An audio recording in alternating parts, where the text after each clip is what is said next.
Tifosi del Napoli. Attenzione perché il mercato ha subito una svolta inaspettata che potrebbe mettere uno dei nostri principali obiettivi direttamente nelle mani del Borussia Dortmund.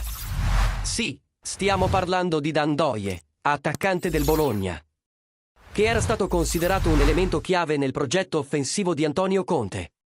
Ma ora, secondo Sky Sport, il club tedesco è entrato in campo con decisione ed è disposto a spendere molto per portare il giocatore in Bundesliga, dopo aver venduto Jamie Bino e Gittens al Chelsea. E prima di raccontarti come sta reagendo il Napoli e cosa potrebbe succedere nelle prossime ore, rafforza il tuo like, iscriviti al canale e attiva il campanellino, perché qui puoi seguire tutto con precisione e passione sul nostro Napoli. Andiamo dietro le quinte. Il Borussia Dortmund ha bisogno di un sostituto immediato per Gittens. E Ndoye si adatta perfettamente al profilo che il club sta cercando, giovane, esplosivo, con esperienza in un campionato competitivo e pronto a fare il prossimo passo nella sua carriera. La dirigenza del club tedesco è disposta ad aprire il portafoglio, il che potrebbe complicare notevolmente la situazione per il Napoli, che stava conducendo una trattativa strategica e paziente, sperando che il Bologna cedesse alla sua richiesta di 45 milioni di euro. Ora, con il Dortmund in gioco, il rischio di perdere il giocatore è aumentato in modo significativo. E qual è la risposta del Napoli? Secondo Sky Sport, Giovanni Manna non è disposto a gettare la spugna. Il direttore sportivo azzurro ha già contattato più volte l'entourage di Ndoye e sta cercando di ottenere, prima di tutto, l'approvazione definitiva del giocatore. L'idea è chiara: ottenere il sì personale di Ndoye per poi tornare al tavolo delle trattative con il Bologna e cercare un accordo finanziario definitivo. La priorità, in questo momento, è garantire che il giocatore scelga il progetto sportivo del Napoli.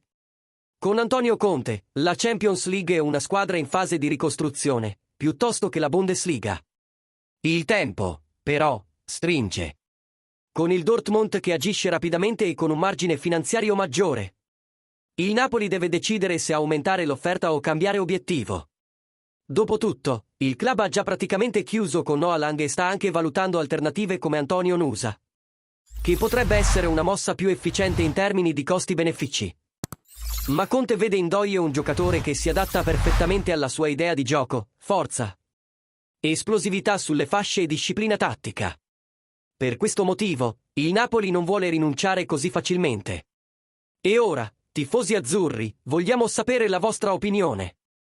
Pensate che il Napoli debba aumentare l'offerta per Ndoye per battere la concorrenza del Borussia Dortmund?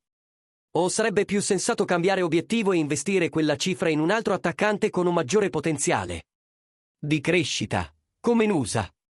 Commentate qui sotto, perché la vostra opinione è fondamentale per rafforzare questo dibattito. E naturalmente, se ti è piaciuto questo aggiornamento dietro le quinte che potrebbe decidere il futuro del nostro attacco, lasciaci un super grazie, perché questo rafforza molto il canale e ci aiuta a continuare a portarti tutte le ultime novità del mercato. Forza, tifosi azzurri!